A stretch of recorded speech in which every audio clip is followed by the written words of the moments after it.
let's start looking at pi systems. And to be more specific, let's look at pi systems that contained more than one pi bond. Right? So more than one double bond. And to start off simple, we're going to pick something that actually only has one double bond, but it has the ability to have some resonance, which will extend the system a little bit more. And this is the allyl cation. And it looks like this. So we have a double bond here, and we have a plus charge over on the other carbon. And of course, this has a resonance structure.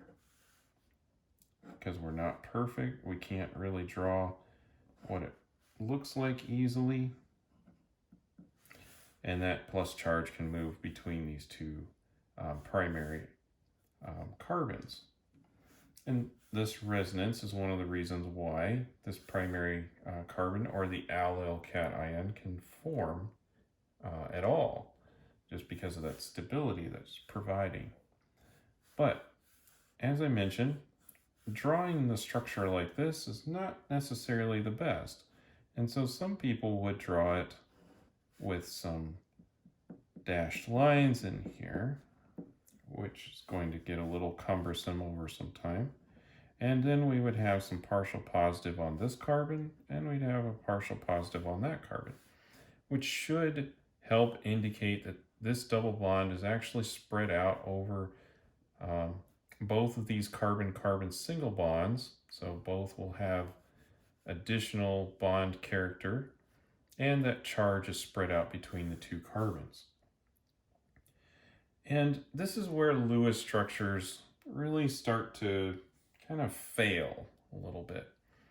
But there's another theory out there called molecular orbitals that we can use to explain the bonding a little bit better. We could potentially go even further than that and do some quantum calculations using a computer.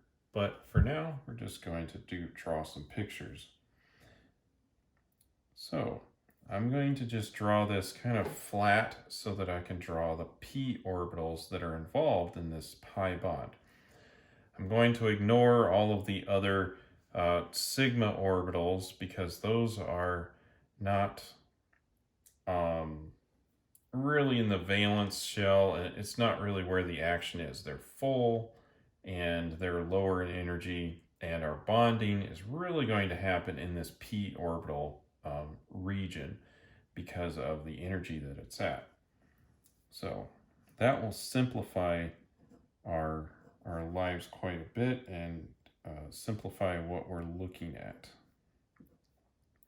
So I'm going to start by drawing out this, and it's going to be flat, although of course these are curved a little bit, but this is a bent molecule, but we'll draw it like this just for simplicity.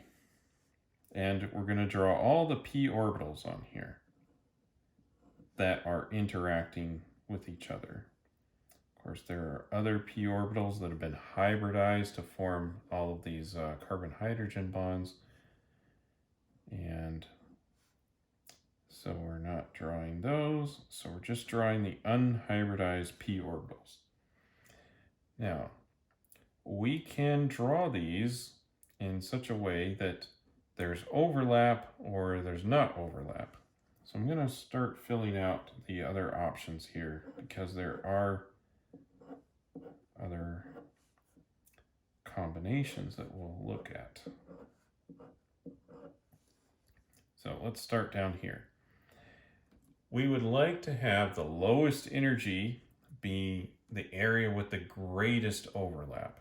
Now this positive charge does have a unhybridized p orbital on it, right? It's only got two hydrogens here and then the carbon-carbon bond. So it is sp2 hybridized. That leaves one p orbital available for other bonding, right? Now, when we look at this, p orbitals have a polarity. and they have a direction. So I've drawn the ones that are up and down here because we're looking kind of side on to the molecule. And they have a polarity. So one side will be darker and the other side will be lighter.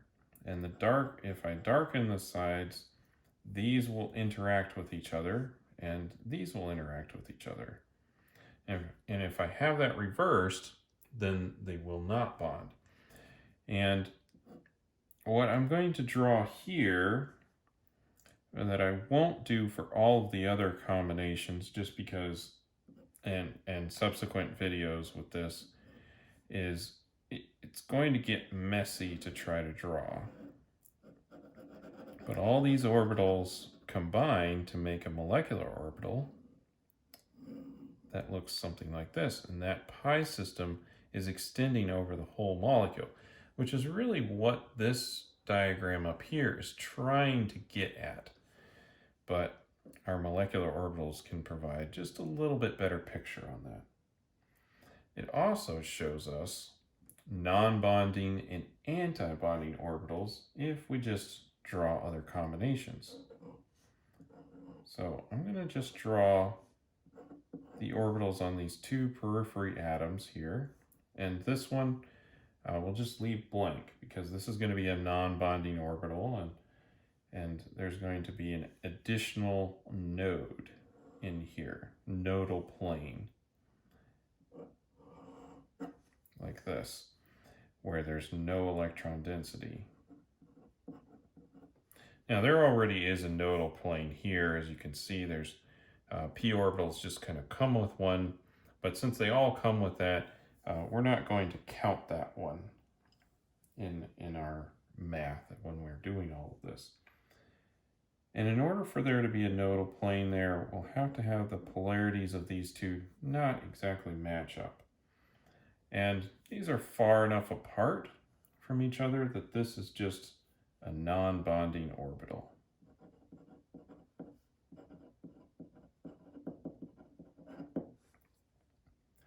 Now finally we can get up to the highest energy, which would be an anti-bonding orbital, which is where all of these destructively combine with each other. Down here we had constructive interference, which created this new molecular orbital. And up here we're going to have anti-bonding. So if we shade that one, we're going to end up with two nodes, two nodal planes here.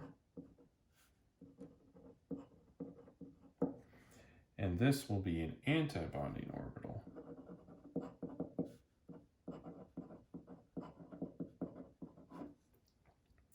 Now, an important thing to remember is that we started with 3 atomic orbitals, so we should get 3 molecular orbitals out, and we indeed have. Here's our bonding orbital. I should write that down here.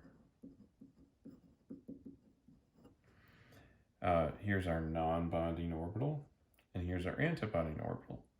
And this corresponds quite well with an experiment that we can do. We can measure the bond distance, and we can find out that for the allyl cation, the bond distance for both of these is the same, right? Both of these bonds are the same.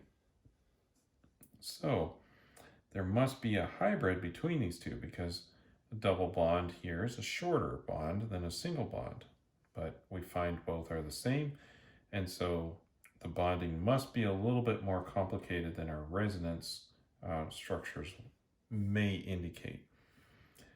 So this is a molecular orbital